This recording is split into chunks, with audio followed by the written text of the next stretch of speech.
Team India మాజీ captain Mahindra Singh ధోనీతో తనకి గత 10 ఏళ్లుగా మాటలు లేవని మాజీ స్పిన్నర్ హర్భజన్ సింగ్ అన్నారు.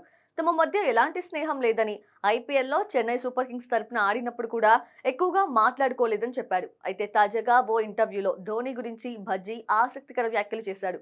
ధోనీతో నాకు మాటలేవు. మేం మాట్లాడుకోక 10 ఏళ్లవుతోంది.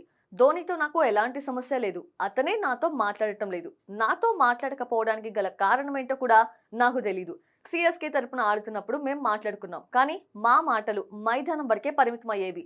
అతను నా రూమ్‌లోకి రాలేదు. నేను కూడా అతని గదిలోకి వెళ్ళలేదు. ధోనీతో నాకేం గొడవ లేదు.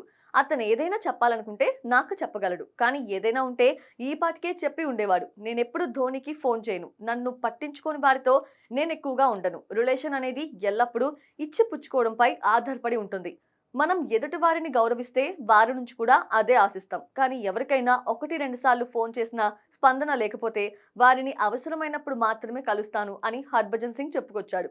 ధోనీ సారథ్యంలో హర్భజన్ సింగ్ సుదీర్ఘ కాలం ఆడాడు. ధోనీ సారథ్యంలో భారత్ గెలిచిన 2007 టీ20 ప్రపంచ కప్, 2011 వన్డే ప్రపంచ కప్ జట్లలోనూ హర్భజన్ సింగ్ కీలక సభ్యుడిగా ఉన్నాడు.